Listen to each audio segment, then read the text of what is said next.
Bienvenidos, bienvenides a la clase 8 del curso de Justicia Fiscal con Perspectiva de Género.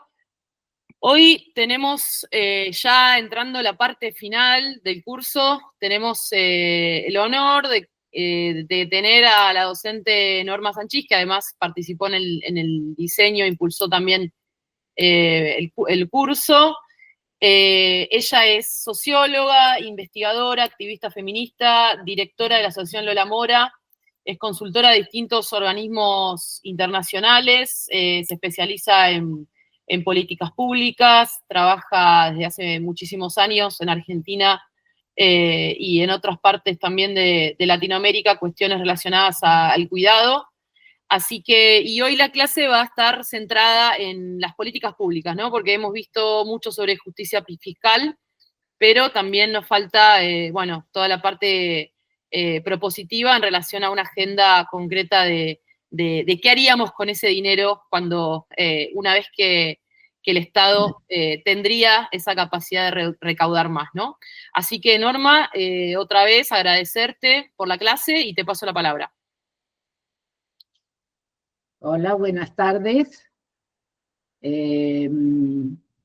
Muchas gracias, Lucy. Mucho gusto de estar con ustedes en este curso que ya está culminando después de largas sesiones durante estos 2 meses en este fin de año agitado, pero que nos parecía muy importante poder abordar estos temas en este momento. Entonces decidimos no esperar al año próximo, sino empezar desde ahora a plantear estos temas y ojalá podamos seguir profundizando más adelante. Bueno, yo quiero compartir con ustedes algunas reflexiones. Quisiera, por favor, con la ayuda de Gaby, compartir una presentación sobre políticas distributivas y organización social de los cuidados. No tengo realmente mucha idea si estamos con compañeros que tienen en este momento mucha información sobre el tema de los cuidados, o más bien tienen una tradición desde el lado de la economía y con intereses más ligados a la justicia fiscal más que a las políticas sociales y de cuidado. Entonces, antes de abordar directamente el rol de los cuidados, vamos a plantear algunas definiciones comunes que nos permitan tener un piso de información compartida entre todas. El siguiente, por favor, Gaby. Bueno, si nos planteamos el tema justicia fiscal y cuidados, ¿por qué asociamos estos términos? Bueno, por el lado del gasto nos importa mucho y sabemos la capacidad distributiva del gasto social, pero ¿por qué específicamente los cuidados están relacionados y tienen tanto que ver con la distribución de la riqueza? ¿En qué medida podemos pensar que los cuidados plantean un paradigma diferente? Hasta ahora estamos hablando de ingresos, gastos, impuestos, deuda de la economía, pero necesitamos plantearnos también qué tipo de políticas tienen mayores efectos distributivos, sobre todo estricta y directamente relacionadas con el género. Entonces, bueno,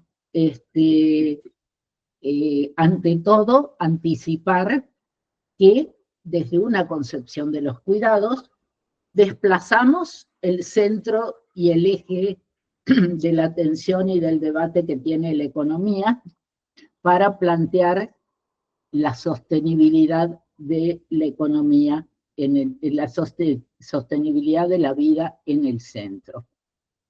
Entonces, si pasamos a la siguiente, vamos a pensar y ver qué significa en realidad los cuidados y en qué medida está asociado a esto de la sostenibilidad de la vida.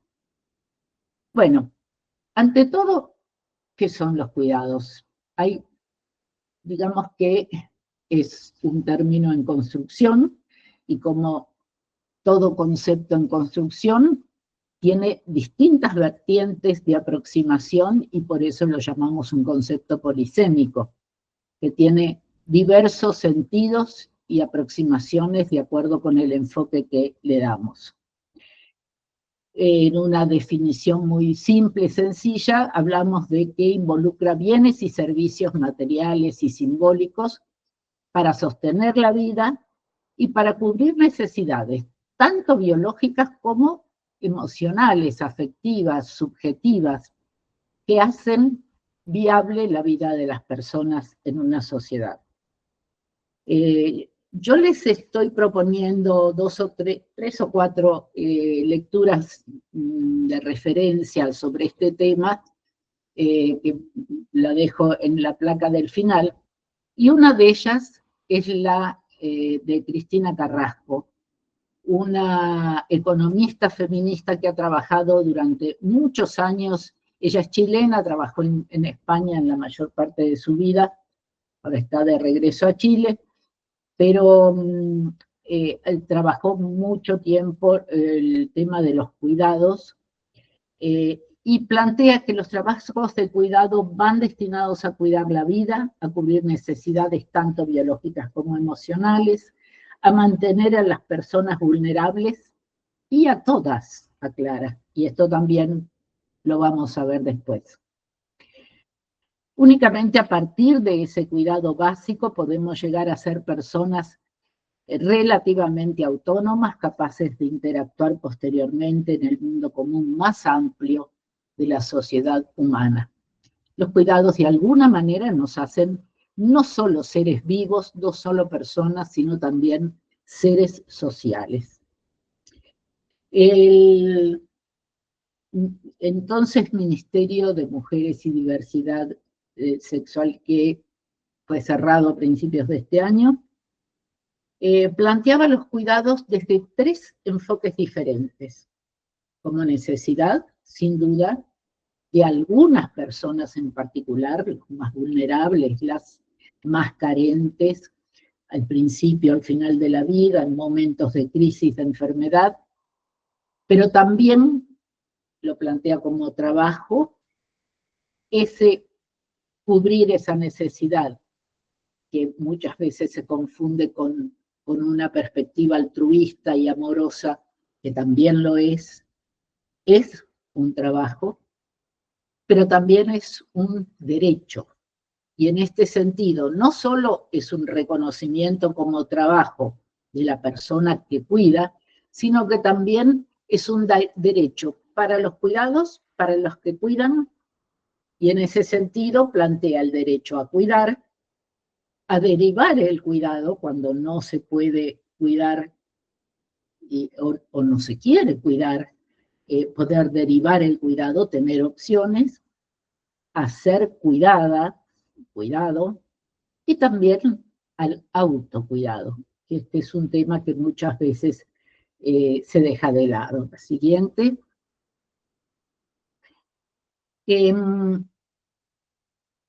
Tenemos a veces concepciones de cuidados un poco diferentes. En general, hay una visión clásica, sobre todo desde las políticas, que tiende a pensar en la relación polarizada de quienes tienen carencias graves, notables, carencias por discapacidad, por la etapa de la vida, el bebé recién nacido, los últimos años de la vida, como personas carentes, y las personas que cuidan, cuidadoras, como relación polarizada donde alguien necesita y alguien puede dar, tiene poder para solucionar esa necesidad. Es una relación asimétrica entre alguien, entonces, que necesita, que es carente, y una persona con capacidades. Esto puede ser una relación remunerada o no remunerada, personas que trabajen, por ejemplo, en el campo de la salud, mm, o en la docencia o en otros ámbitos, pueden ser cuidadoras profesionales, cuidadores, pero hablo en femenino porque vamos a ver el sesgo de género cruza todo el tema de los cuidados.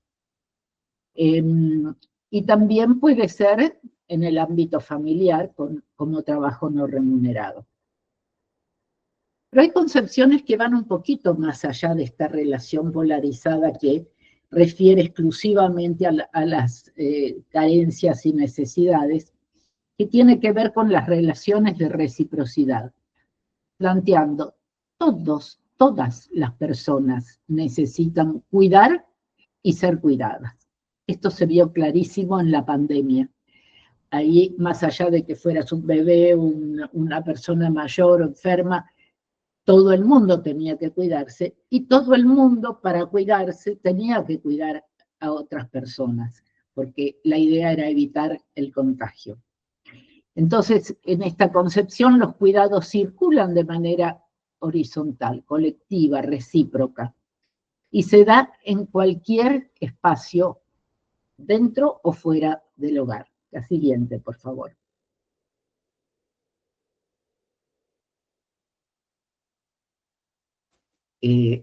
Venimos diciendo, persisten estereotipos de cuidados.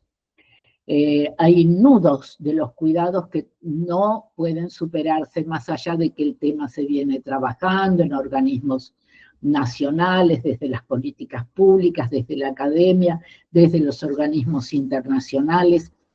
Hay persistencias que sesgan la acción de cuidado. Uno de ellos es el acentuado maternalismo y familismo que se asocia con los cuidados. Esto no es universal, está mucho más acentuado en nuestra región de América Latina y el Caribe. En todos los espacios, los cuidados están cruzados por la dimensión de género. Las mujeres son las que ejecutan los cuidados dentro de la casa, fuera de la casa, como trabajo remunerado y no remunerado, tanto que en general en los 2/3 de cuidados en el mundo se reconoce la mano de las mujeres.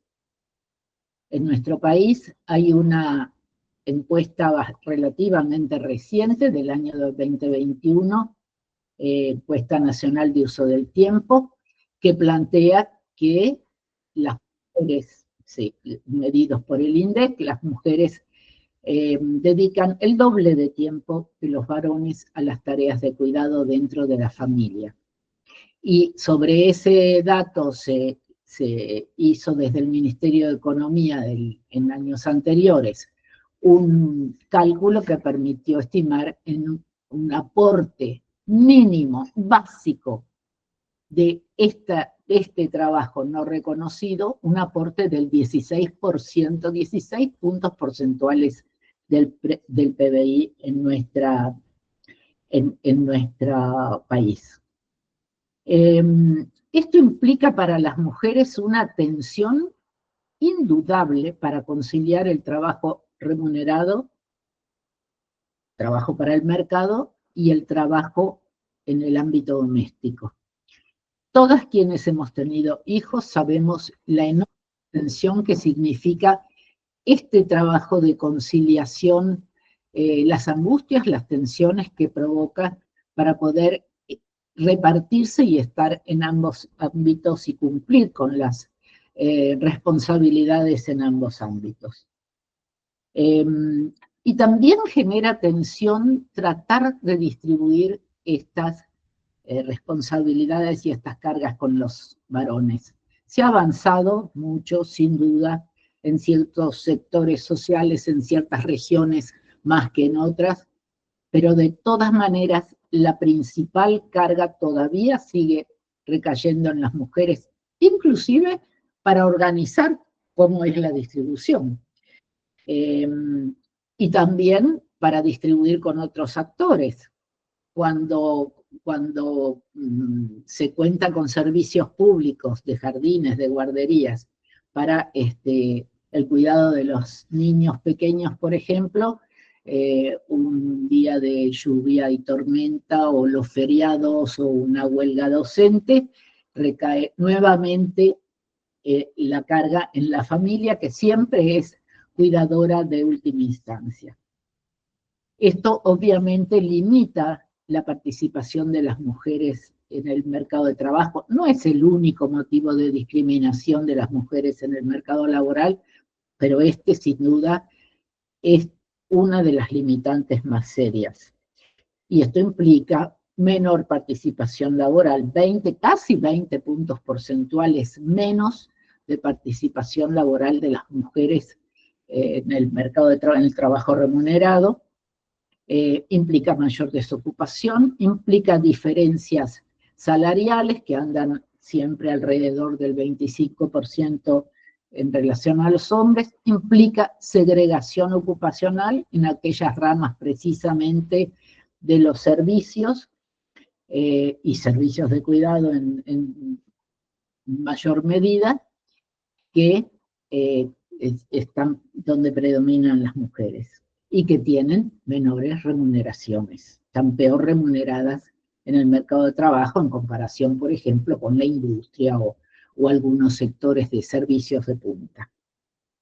El otro sesgo persistente de las tareas de cuidado es su invisibilidad, su no reconocimiento como trabajo y, por supuesto,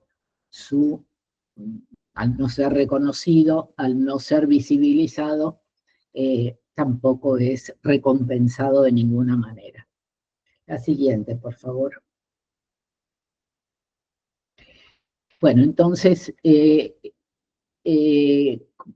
alrededor de estos temas, hace 2 años, quizás recuerden, se celebró una nueva versión de la Conferencia de la Mujer de la CEPAL con mujeres, que tuvo sede en Buenos Aires en el 2022, que colocó como eje temático principal para los gobiernos de toda América y el Caribe el pensar las condiciones, las trabas, las posibilidades, las vías de llegar a las sociedades de cuidado, como una utopía, todavía lejísimos.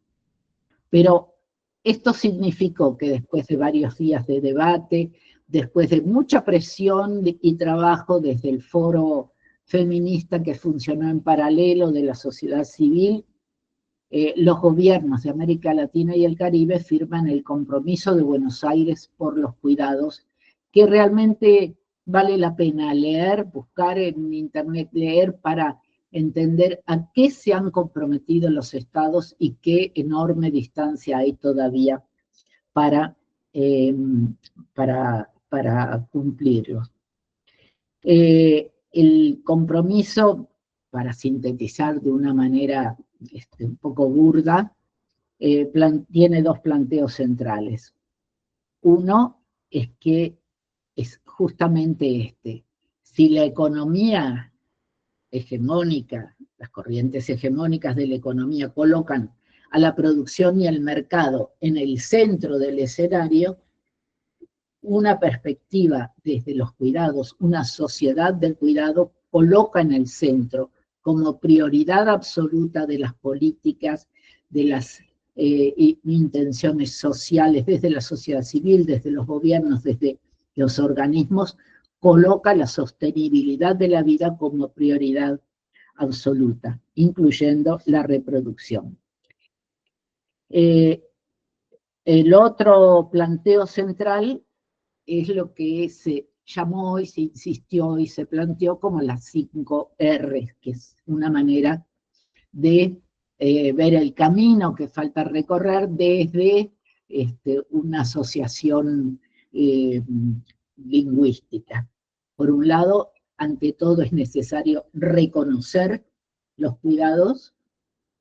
Todavía en muchos ámbitos, cuando hablamos de cuidado, ni siquiera se entiende del todo a qué nos referimos, y mucho menos se reconocen como actividades y mucho menos como trabajo. Por otro lado, es necesario reducir.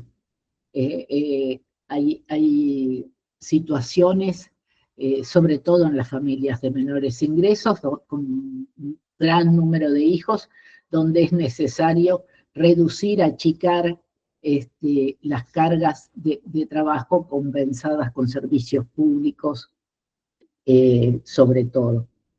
La tercera R tiene que ver con la redistribución, donde participan otros efectores proveedores de cuidado, el Estado, el sector privado, la comunidad y los hombres. Redistribuir, sacar esa carga que surge de extender el proceso del embarazo y la gestación y la maternidad de las mujeres a muchos otros ámbitos para el resto de la vida, no es la vía más justa. Lo justo es que todos nos cuidemos entre todos.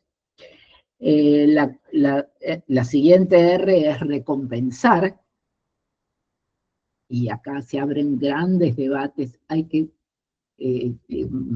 recompensar con dinero, con qué cosa, con infraestructura, con materiales, con salarios.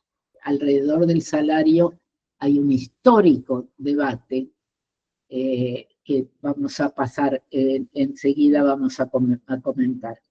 Y finalmente, representar el trabajo de cuidados desde un enfoque de género, representar en los ámbitos justamente de las trabajadoras, por ejemplo, en las representaciones sindicales de las cuidadoras, de las trabajadoras de casas particulares, de las trabajadoras de la salud, etc. Siguiente, por favor.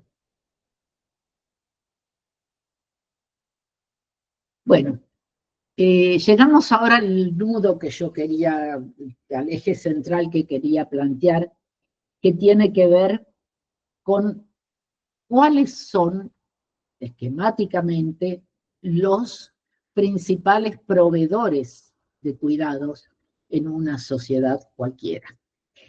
Cada sociedad organiza sus cuidados en función de distintas características, culturas, historias, modalidades, pero en general se agrupan la acción de cuidar en los 4 proveedores centrales que vamos a mencionar. En primer lugar, como decíamos, las familias, el ámbito prototípico, sobre todo en nuestra región, para la creación y recreación de la vida. El otro proveedor es el Estado, que puede diseñar políticas públicas, distintos tipos de servicios que tiendan a cubrir las necesidades de cuidados de su población. Y las políticas públicas podríamos diferenciarlas en las que tienen que ver con servicios, como son la salud, la educación, las medidas previsionales para las personas mayores. En cuanto a instituciones que cubran esos requerimientos y necesidades. Pero también pueden ser recursos, no solo la institución, no solo el jardín de infantes, donde se pueden ir los niños desde muy chiquitos, sino no solo la institución, sino los recursos para poder acceder a ese tipo de instituciones. La AUH tiene una centralidad absoluta en materia de cuidados en la medida que puede ayudar al cuidado desde los hogares y desde las comunidades a los niños. hay políticas también de tiempo que tienen que ver con las licencias para cuidar. La Argentina viene muy retrasado en materia, por ejemplo, de licencias por embarazo para la persona gestante y para el cónyuge. Sigue habiendo, persisten 48 horas, 2 días de licencia para el padre, por ejemplo, o la pareja de la persona gestante. Está muy por debajo de los estándares de OIT para la región y muy por debajo de la mayoría de los países de la región. Debo decir que se han presentado decenas y cientos de proyectos al respecto en las cámaras de diputados. Y los lobbies empresarios han sido absolutamente férreos para impedir el avance del tratamiento de estos cambios imprescindibles en lo que tiene que ver con el tiempo de cuidar. El Estado finalmente también provee políticas públicas para regular el trabajo de las cuidadoras, como en el caso de las trabajadoras de casas particulares. En muchos ámbitos se plantea como modelo ideal la idea de que los estados tienen que construir sistemas integrales de cuidado. Esto parte, no casualmente, del ensayo que hizo, la implementación que hizo desde hace muchos años que viene construyendo el Uruguay, casi como único país en la región. Es el único que se ha planteado formular un sistema integral de cuidados que ni siquiera es pleno, perfecto y mucho menos es estable porque está muchas veces sufre los vaivenes de los distintos gobiernos y elencos gubernamentales. Cuando se habla de sistemas integrales de cuidado, se hace alusión a que todas las áreas del Estado, o todas las que tienen más incumbencia, se relacionen entre sí, se planteen como objetivo priorizar los cuidados desde la economía, desde las políticas sociales, desde la infraestructura, desde el medio ambiente, se planteen como objetivo central poder formular un plan de acción para cubrir necesidades de cuidado de la población. Entonces esto significa articulación intersectorial, un direccionamiento presupuestario específico,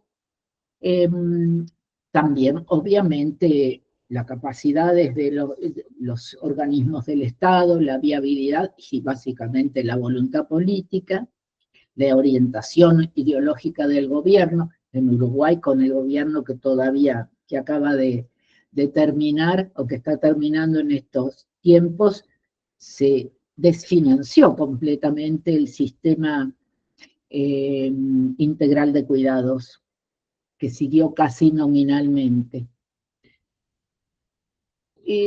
Esto no es extraño que en nuestra región prácticamente un solo país se haya planteado el desafío de construir un sistema integral de cuidados. Sabemos que Uruguay es uno de los países más equitativos de la región, también más estables en su institucionalidad. Hubo otros intentos como en Costa Rica, en Chile, en Argentina también, pero de abordajes parciales de cuidados que no llegaron a formularse como un objetivo de gobierno global. Y esto no es casual, digo, porque en una región que es la más desigual del mundo, las coberturas que que tiene las amplias coberturas en temas de políticas sociales y en políticas de cuidado, se chocan contra los intereses económicos de las élites que priorizan la rentabilidad y el lucro por sobre el bienestar de la población. O sea, cuando con sociedades y economías tan polarizadas, es muy difícil poder plantear la construcción de un sistema integral de cuidados. Los gobiernos, aún los mejor intencionados, son muy débiles para confrontar con las élites económicas en esta línea, cuando no son directamente cómplices de las políticas de las élites económicas. Yo quisiera, no sé si podemos dejar de compartir un momentito, Gaby, porque quería plantear como propuesta la importancia de recoger algunos documentos que se han estado haciendo en los últimos tiempos, desde el inicio del actual gobierno, en un ámbito como es un ámbito que se creó a comienzos de año, que se llama la Cocina de los Cuidados, que tiene sede en el CELS, donde investigadoras, entre ellas la que fue secretaria a cargo del tema de cuidados en el Ministerio de las Mujeres, Lucía Sirmi, están trabajando en el monitoreo de los cambios efectuados en cada 3 meses, hacen un monitoreo y elaboran un informe para mostrar cómo están cambiando la cuestión de los cuidados y las políticas de cuidados a partir de las decisiones del actual gobierno. Y esto se va refrendando con una mesa intersectorial muy amplia que integramos muchas personas y organizaciones, desde los movimientos sociales, organizaciones académicas, organizaciones feministas, exfuncionarias y funcionarios de organismos de gobierno, organizaciones comunitarias, una enorme, organizaciones de derechos humanos, una enorme mesa que nos reunimos cada 3 meses para dar insumos y a su vez para discutir y elaborar y pensar juntos los hallazgos de cada uno de estos informes. Yo los puse como bibliografía porque vale la pena, por un lado, reconocer qué tipo de políticas se formularon en la gestión anterior. Muchas de ellas ni nos enteramos porque tuvieron muy poco presupuesto, el alcance y la ejecución fue limitada, muy limitada, sobre todo algunas, pero vale la pena tener en cuenta, porque es como un modelo, no lo decimos nosotros. Argentina fue reconocida, por ejemplo, en la pandemia como el país que mayores avances en políticas de cuidado había logrado en ese momento de crisis como fue la pandemia. Entonces, yo quiero decir que en el primer informe, por ejemplo, de la Cocina de los Cuidados, se plantea que de 43 políticas de cuidado que tenían alcance nacional, 21, esto a los 3 meses, 21 ya fueron desarmadas, 15 están en estado de alerta y 7 siguen vigentes. Y para dar una idea del tipo de políticas, por ejemplo, fueron muy importantes, centrales, las políticas de infraestructura física de cuidados. El Ministerio de Obras Públicas ha sido como un modelo recogido por otros países de la región, me consta, en su acción y direccionamiento presupuestario para apoyar la infraestructura de cuidados en lo que son ampliación de escuelas, residencias de larga estadía, viviendas activas para las personas mayores, todo lo que es infraestructura de guarderías infantiles o salas de primera infancia, de jardines de infantes, etc. Después hay, por supuesto, políticas que se llegaron a formular en relación a prestaciones, como decíamos, la UH, los kits de lactancia, el programa Remediar, el programa Progresar. No voy a leer todo, pero las políticas directamente ligadas a remuneración, bueno, yo les recomiendo políticas de tiempo, la ley de teletrabajo, por ejemplo, que creo que todavía sigue vigente aunque no se cumpla, pero que estaba relacionada con las personas que trabajan a distancia a través de mecanismos de web y de mecanismos digitales, y donde se plantea, por ejemplo, la compatibilización con el cuidado de la familia, porque se hace dentro de la familia, el derecho a la desconexión, etc. Hay políticas que se formularon que son muy novedosas y que quedaron en el camino, pero que tienen un potencial distributivo extraordinario como reconocimiento de un Estado que se preocupa por reducir, por redistribuir y recompensar de alguna manera las cargas de trabajo en la medida que las mujeres puedan entrar con manos más libres al mercado de trabajo. En el segundo informe, bueno, se amplía la cantidad de políticas que se evalúan, ya en lugar de 40 son 47.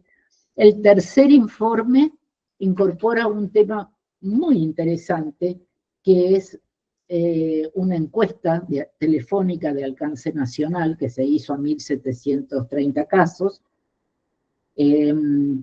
donde se analiza el impacto de la reducción o eliminación de estas políticas en las familias, sobre todo las de menores ingresos.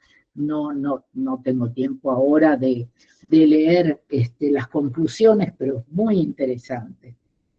Bueno, entre otras cosas, también puse dentro de las referencias bibliográficas el informe que acaba de ayer, antes de ayer, publicó el CEPA, el Centro de Economía Política Argentina, que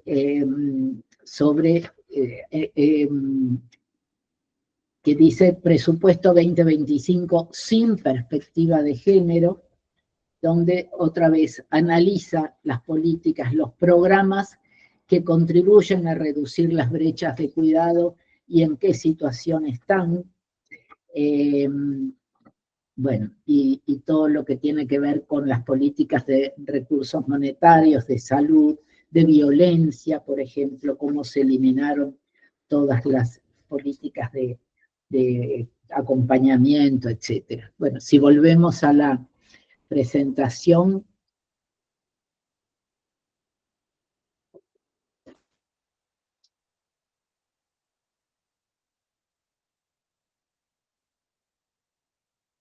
Gracias, Gaby.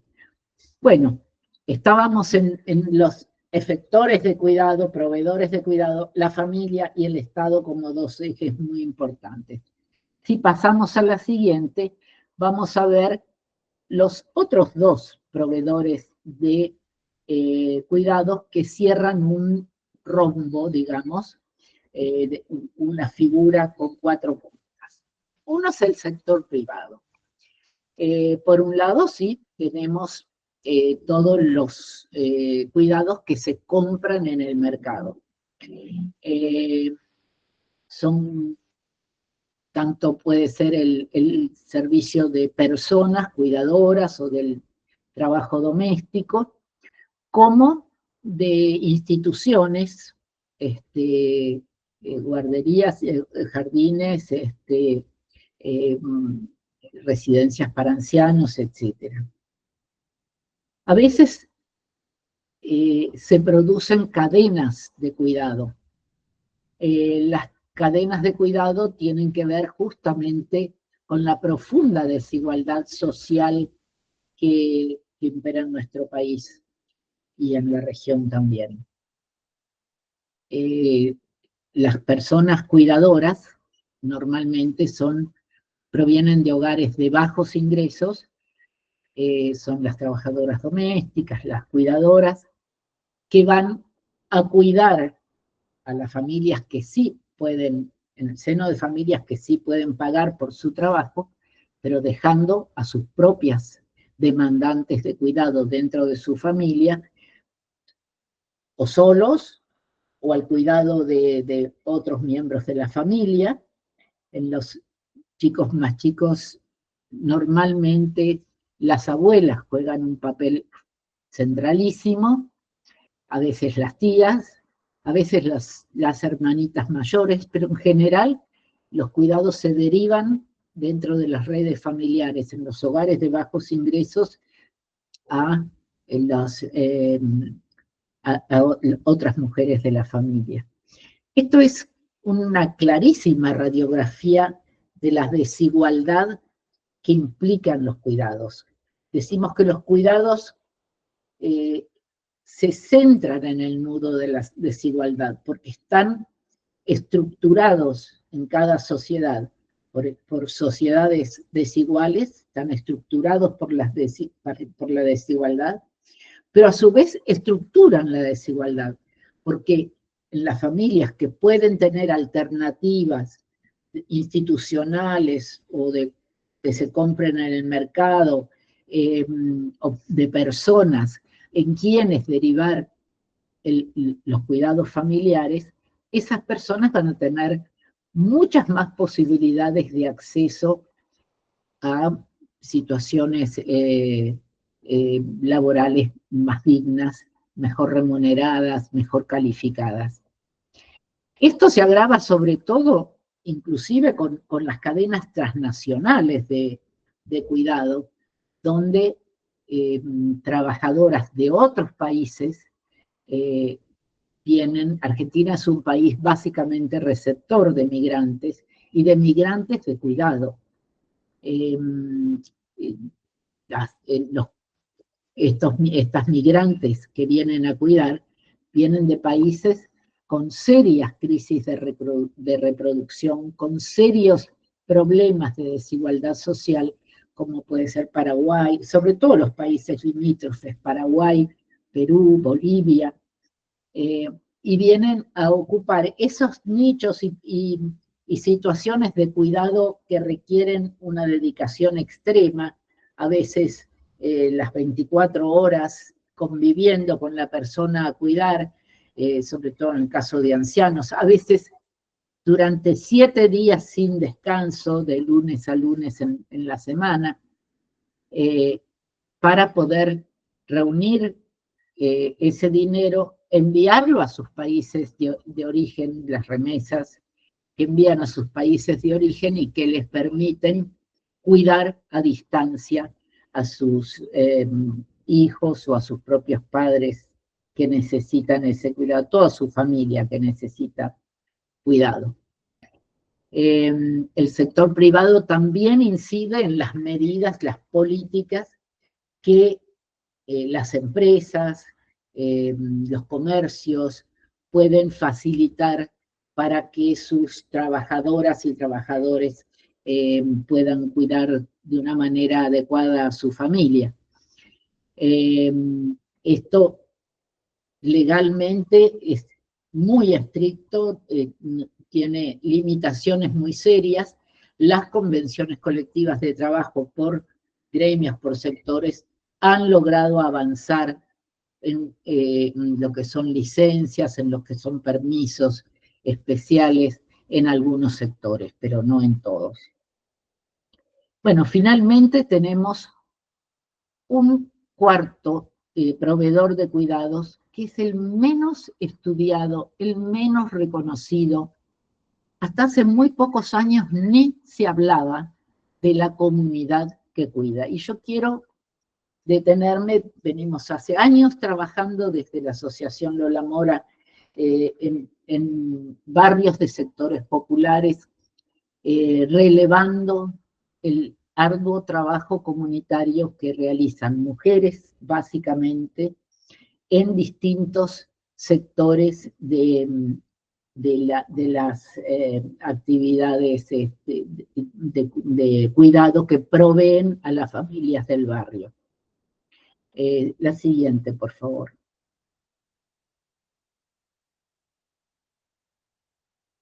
Bueno, este es el esquema entonces donde la comunidad es el efector que queremos resaltar porque ha estado tan poco reconocido. Si los cuidados están poco reconocidos, este hasta hace muy pocos años era el menos reconocido. Se lo llama sociedad civil, tercer sector, la sociedad. Nosotros estamos hablando de cuidados comunitarios como un tejido social, un tejido organizativo que está sosteniendo a los hogares y a las familias y a los barrios y a los vecindarios y en los territorios de menores ingresos, a los territorios populares. Siguiente.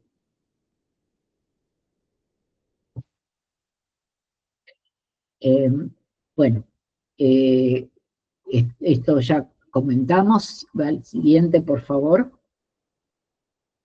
Lo que sí es importante resaltar es que estas situaciones de desigualdad, donde difieren tanto las familias de mayores ingresos y las de menores ingresos en sus alternativas de cuidado, puede ser revertido justamente por las políticas de cuidado, las acciones de cuidado, las tramas de cuidado, como vamos a ver, que se puedan ir construyendo y que tienen un potencial distributivo impresionante. Así como los cuidados pueden acentuar la desigualdad, también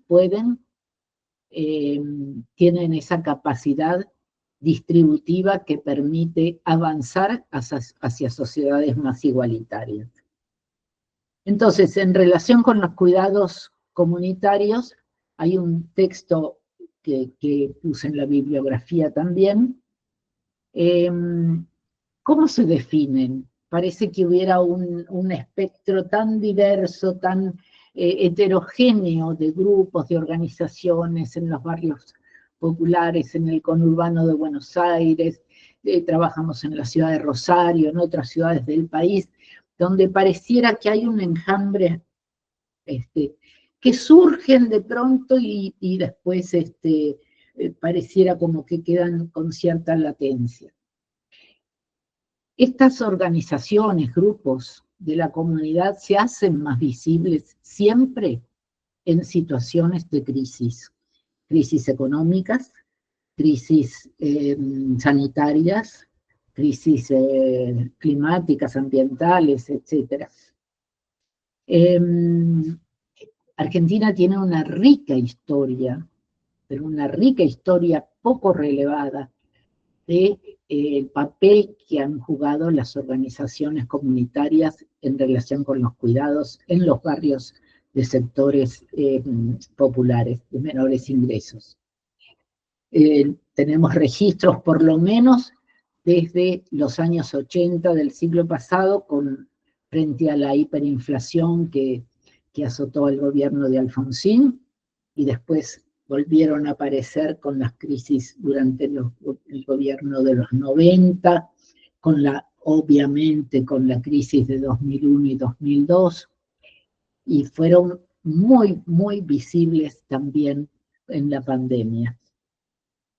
En general, es una constante, estos grupos se inician por prestaciones alimentarias, el merendero, el comedor que ponen muchas veces las propias mujeres, algunas de ellas del grupo en su propia casa, pero que después se van ampliando a otros temas. El circular de las personas en el barrio trae otras problemáticas como justamente los consumos problemáticos, la violencia de género, son muy frecuentes temas de salud mental, por ejemplo, que empiezan a volcarse. El cuidado de niños es uno de los temas que también toma mucho la atención de estos grupos. Algunos surgen y pasada la crisis desaparecen, se desarticulan, sobre todo en momentos como los actuales, donde no solo no tienen apoyo estatal, sino que se les ha quitado de una manera agresiva y casi insultante todo recurso para que puedan continuar con sus acciones. De todas maneras, hay mucho tejido social que está persistiendo en estos momentos. Todos estos grupos están promovidos por mujeres que comparten el mismo territorio. No es gente que viene de afuera a hacer una obra de caridad en la enorme mayoría de los casos, sino que son las propias vecinas que comparten esas necesidades, pero que no están solas, mantienen autonomía, porque en general se forman casi de una manera autogestionaria para hacer acciones colectivas por acuerdos con sus vecinas, pero forman redes con otras organizaciones similares casi de una manera automática. Rápidamente empiezan a conectarse con otros barrios, con otras organizaciones similares. Y también se transforman en expertas para gestionar recursos de afuera. Han aprendido a gestionar con funcionarios del Estado, a hacer reclamos al sector privado, a los comerciantes de la zona, a los pequeños empresarios. Se crean instancias de solidaridad, por ejemplo, los bancos de alimentos, donde hay aportes sociales, etc. Estos grupos tienen una importante función en la cohesión social y para dar visibilidad y politizar los cuidados. Los cuidados empiezan a ser vistos con un sentido que trasciende inclusive la propia acción de dar un plato de alimentos. La siguiente.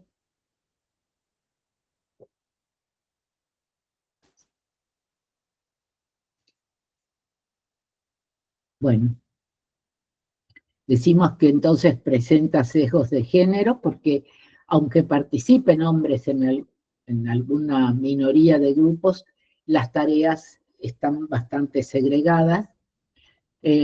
Para las mujeres es una extensión de estereotipos de los ámbitos domésticos a espacios públicos. En ese sentido, tienen una mirada de cautela, de cuidado desde algunos sectores, porque, bueno, finalmente se está reproduciendo ahora en el barrio los mismos estereotipos y las mismas inequidades de género, aunque también es necesario reconocer que puede ser una acción potenciadora, que les da visibilidad, que les da mayor reconocimiento y que favorece indudablemente la identificación como trabajo. Por eso, hasta ahora, y de alguna manera, aunque está congelado, continúa en muchos casos, si bien no se las remunera adecuadamente como debiera ser, han sido beneficiarias del potencial trabajo, que quedó congelada como cifra que se otorga, pero que les permitía moverse y cumplir con las tareas que se proponían. Sí, la siguiente entonces. Bueno,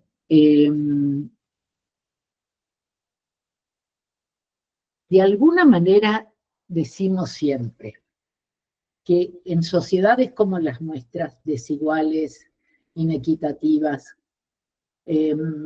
cuando las familias no pueden y el Estado no alcanza, por su debilidad, por su complicidad, como queramos llamarla, los cuidados comunitarios, con su presión y su visibilidad social y política y su demanda, vienen a compensar y a complementar una acción de cuidados que van al encuentro de las necesidades de la población. Pero no solo van al encuentro de las necesidades y ayudan a cumplimentar los cuidados, sino que también permiten reconceptualizar la idea de cuidados. El pensamiento hegemónico, la economía hegemónica, plantea el mérito individual como, y el esfuerzo propio como lo que justifique el acceso a una vida digna, con comodidades, con cuidados, con beneficios. Los cuidados comunitarios plantean otro tipo de paradigma, que es la construcción colectiva y compartida. De alguna manera se deconstruye una concepción privatizada de los cuidados dentro de la familia, como responsabilidad de las mujeres en cada hogar, con los recursos que tengan. Si tienen más, mejor, y si tienen menos, se joroban. Se deconstruye entonces esa concepción privatizada y se instala la idea de bien común como aporte colectivo. Decíamos los cuidados como derechos para todos, como un bien común, como lo es el agua y el aire que respiramos. La siguiente.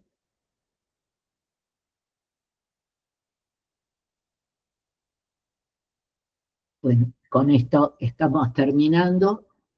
Planteamos un modelo ideal, de alguna manera, donde, como utopía, como objetivo, donde si decimos que los sistemas integrales de cuidado manejados desde los estados y gobiernos exclusivamente son tan difíciles, tan complejos, en una región tan desigual como la nuestra y tan injusta,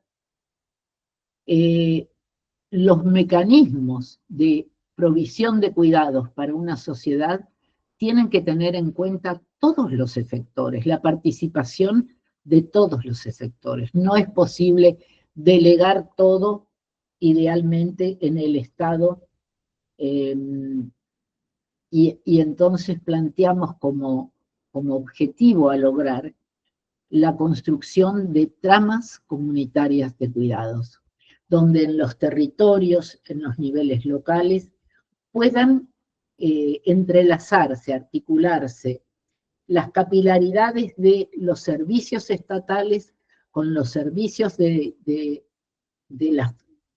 pueden dar las familias, con un sector privado que rodea el territorio y con el aporte de las organizaciones comunitarias para confluir y lograr que ese dibujo que habíamos visto recién de un rombo vacío se llene con ese tejido, esa trama que decimos, donde confluyen estos distintos esfuerzos que se van fortaleciendo en los territorios.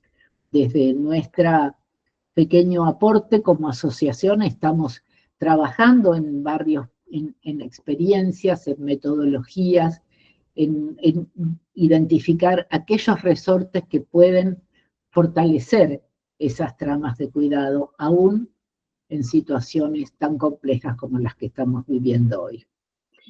Bueno, yo no quiero extenderme más. Sé que esta es la bibliografía que les dejo en la última placa, para quien quiera ampliar estos conceptos, estas ideas.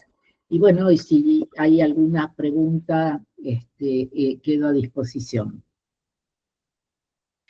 Bien, recuerden eso, que para poder realizar las preguntas van a ir levantando la mano y yo les voy a permitir la apertura del micrófono. Ya está Elvira Medina, que si no me equivoco era Mónica Russo, ¿no? Que usa Sí, otro mail para ingresar. sí, Pueden así es. ir abriendo el micrófono e ir preguntando. Pero yo no sé por qué no las veo, un minutito, porque yo no No, sé. no las vas a ver, no las Ah, ves por el modelo de ok, video. ok. Ahora cuando abran Escucho, el micrófono, sí. escucho. Bueno, buenas tardes. Antes que nada, la socióloga, la felicito por su exposición. Estoy muy conforme, la verdad, de una riqueza, un bagaje cultural impresionante. Es por eso que, como es un lujo tenerla hoy, le quiero preguntar si usted tendría la amabilidad a quienes queremos seguirla, leyendo, incorporándola a usted por todo lo que tiene para transmitir, si tiene libros de su autoría para podernos recomendar o artículos de revista en donde uno pueda descargarlos por internet como para profundizar aún más estas cuestiones que lamentablemente a nivel social siguen atosigando. Bueno, muchas gracias. Sí, tenemos una página web, la Asociación Lola Mora, todo junto, org.ar, y allí pueden encontrar todas nuestras publicaciones y las experiencias que estamos compartiendo y Muy agradecido. realizando. Gracias. Muchas gracias. Por favor, a usted. Pueden ir levantando la mano para cualquier tipo de dudas.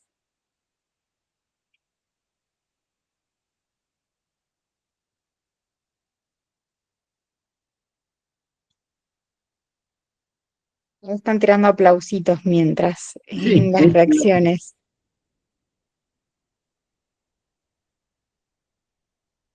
Hay un montón de aplausitos que no sé si ves. Y los dudas, veo. no sé. ¿Alguien tiene alguna duda? ¿Quiere tomar la palabra? Las invitamos a poder tomar la palabra. Con levantar la mano yo enseguida les doy la apertura del micrófono. Ahí está Natalia, que ya debería de poder abrir el micrófono, pero no sean tímidas, tímidos, tímides. Pongan levantar la mano y ahí yo les voy a ir pasando la apertura.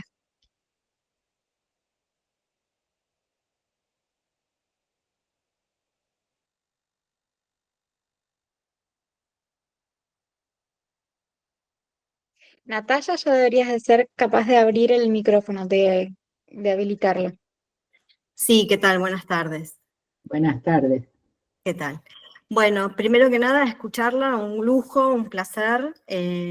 Fue adorable escuchar absolutamente todo lo que compartió con respecto al tema de cuidados, qué tema tan importante. Pero bueno, me quedé con lo último que fue lo que remarcó y fue este gran tejido que es la organización comunitaria, ¿no? Y todo lo que atravesó, lo que fue atravesando a través de las políticas públicas y las decisiones de las políticas en nuestro país para el acompañamiento precisamente de las más vulnerables, en este caso las mujeres, en todo lo que tiene que ver con los temas de cuidado. Por eso me parecía importante, no sé, creo que me atravesó en gran parte porque durante muchos años trabajé en un programa que se llamó Abordaje Comunitario, acompañando a organizaciones sociales y viendo la gran labor y ese gran acompañamiento en todo lo que tiene que ver con las labores y con el tema de cuidados y el poder. Creo que la palabra es acompañar a las familias a poder desarrollarse, a poder involucrarse, a poder crecer. Esta cuestión de poder relacionarse entre ellas como dentro de la comunidad y todo lo que eso genera, porque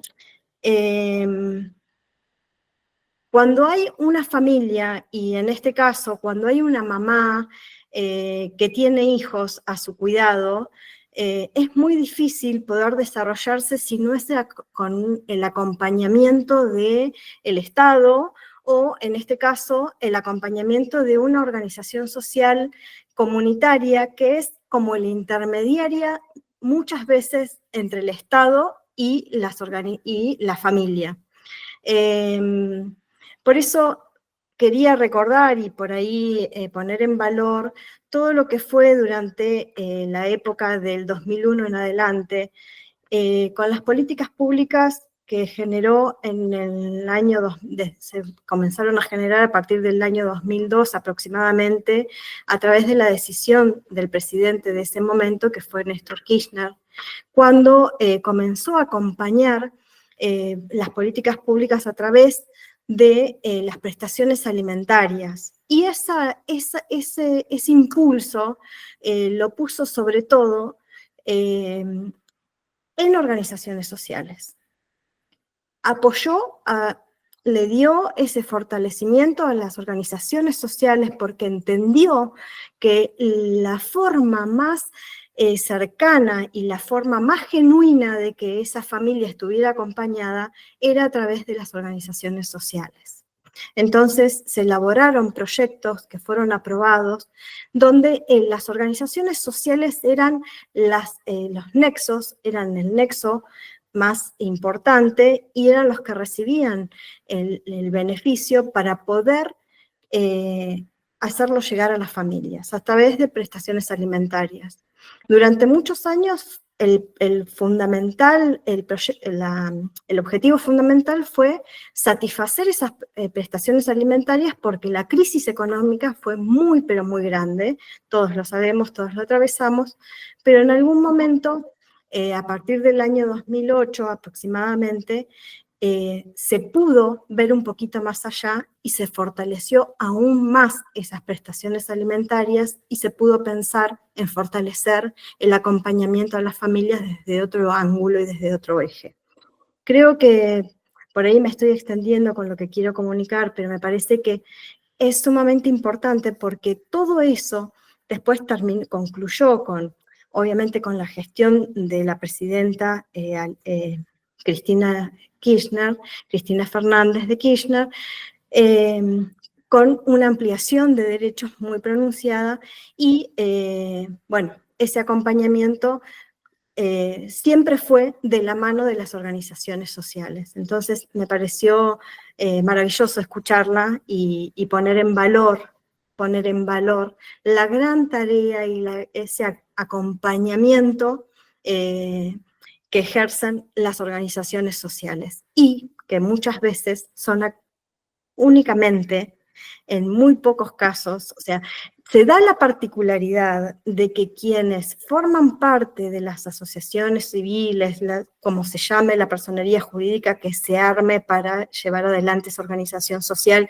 y poder gestionar con el Estado, su presidente, su secretario, su tesorero, generalmente está compuesto por hombres. Pero las tareas de cuidado y las labores y todo lo que lleva adelante esa organización social lo hacen las mujeres. A partir del año, bueno, a partir de esta ampliación de derechos que estamos hablando, obviamente se incorporaron a esas tareas de cuidado las diversidades de género y se pudo, se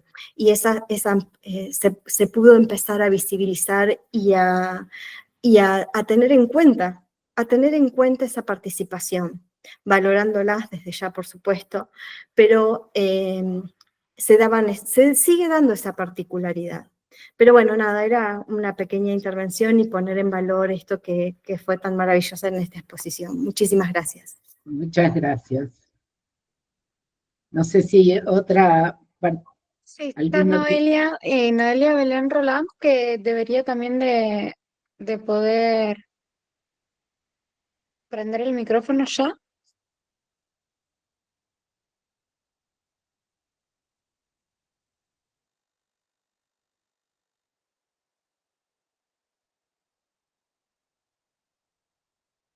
no puede conectarse? No, no, le da lugar a otra. ¿Hay alguna otra comentario, eh, complemento que quieran hacer? Porque Noelia está diciendo que, bueno, tenemos Elvira, ¿no? Y Ujú, Noelia, sí, no sé si Elvira tiene ya abierta la posibilidad de abrir el micrófono, que podría abrirlo Bueno, tranquilamente ahora. Y no sé si gracias. hay alguien más que puede ir levantando la mano mientras. Lo mío era puntualmente una pregunta a la señora socióloga, dado que ella está involucrada con la asociación, tiene mucha experiencia en trabajo de campo, también con la gente que la acompaña, seguramente me podrá responder o guiar. Mis dudas son acerca de las problemáticas del consumo de drogas estupefacientes en las distintas poblaciones. Básicamente, ¿a qué drogas se está apuntando actualmente? ¿Por qué la gente consume lo que consume? ¿Por qué? Por una cuestión de quitapenas, por una cuestión de que están en el negocio también y digamos que lo narcomenudean, ¿no? Ahí me estoy metiendo con el derecho. Y el tema es cómo se está trabajando en función también de eso, porque hay un colapso también con el tema de la salud psiquiátrica, que en parte es generada por las consecuencias de la gente que es adicta de largo tiempo, ¿no? Yo lo analizo desde mi lógica, desde lo que es el delito, ¿no? Como lo entiendo yo. Esa gente, ¿por qué se mete a consumir? ¿Qué drogas? ¿Qué qué es lo que manifiestan cuando ustedes se enteran de que están con un consumo y qué es lo que la comunidad hace en función también de manejar una situación tan grave, ¿no? Y si hay también temáticas problemáticas de delitos y qué tipos de delitos.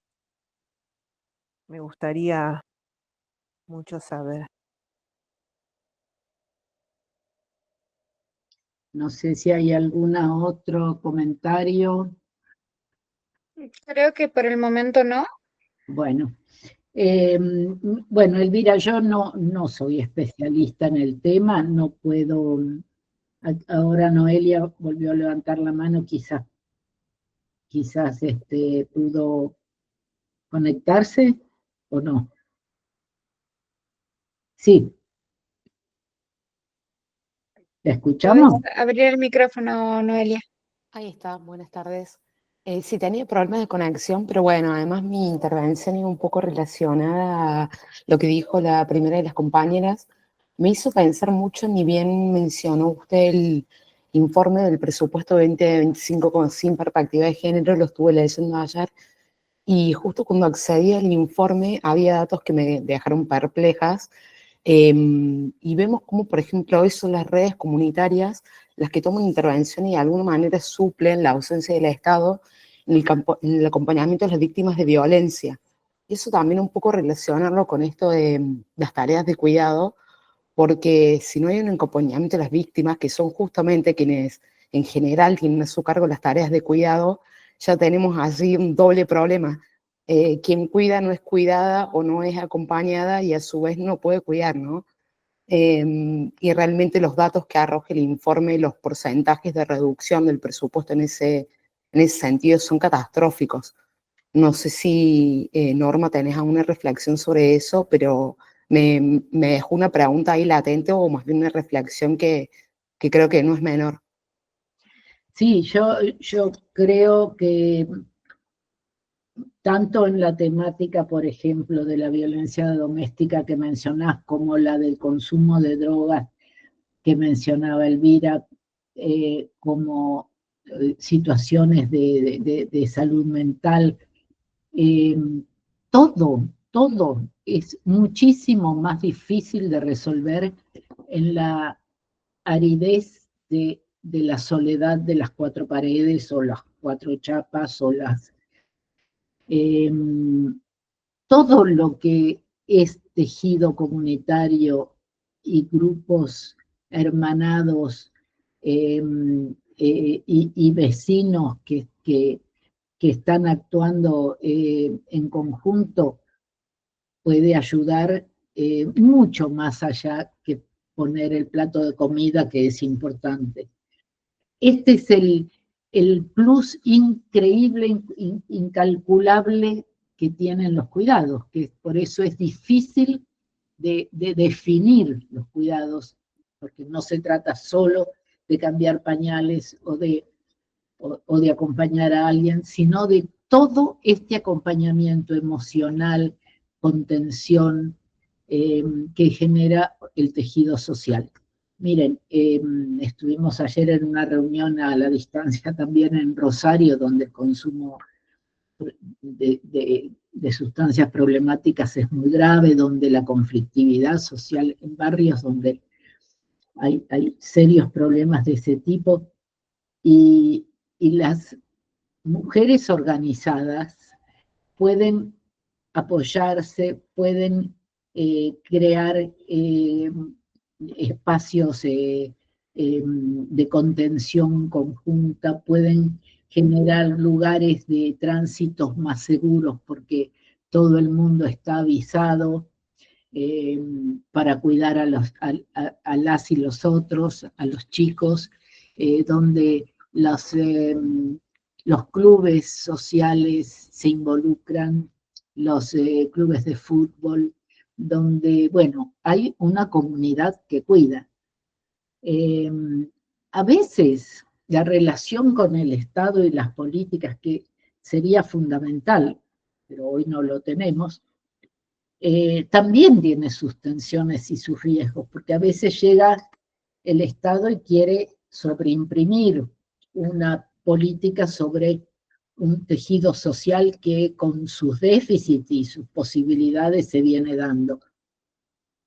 Es muy importante mantener la autonomía, pero también es muy importante poder tener la articulación y la interacción con el Estado.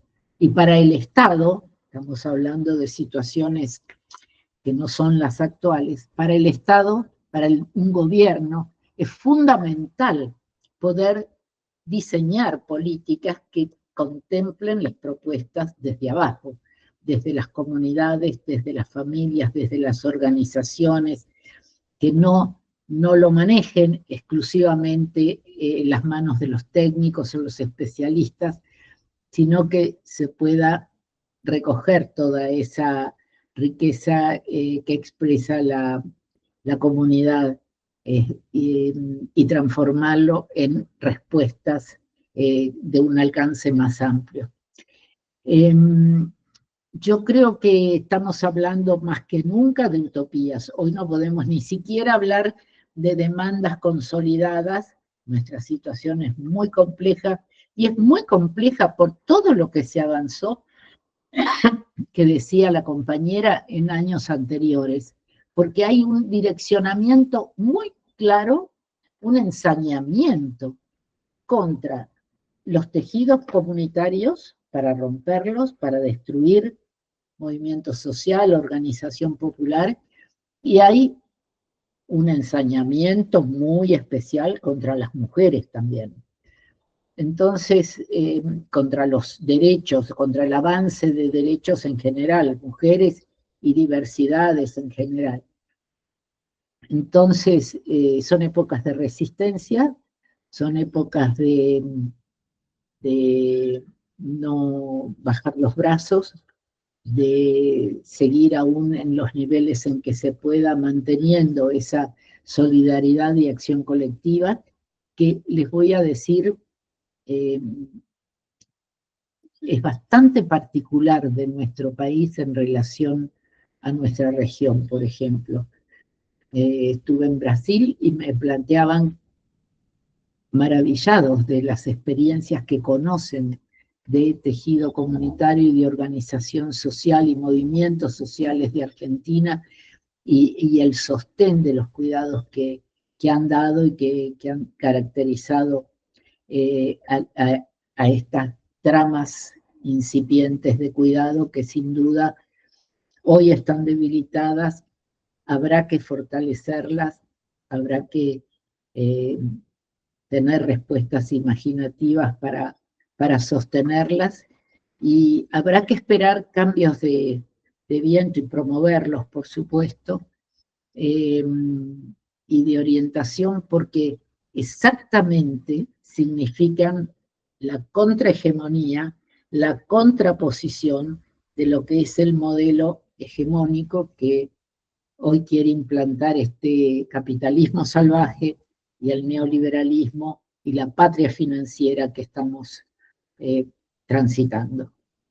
Así que, bueno, con esperanzas, con fuerzas, si no hay más comentarios, nos estamos despidiendo ya. Creo que Paula Alonso no, perdón, Paula Alonso estaba tratando de ingresar, que se cayó. No, creo que no hay nadie más entonces para realizar alguna pregunta o comentario, así que hasta acá llegaríamos. Te agradecemos mucho, Norma, por toda esta clase compartida, por toda esta experiencia compartida el día de hoy. Gracias, Gaby, gracias a todas, un enorme gusto.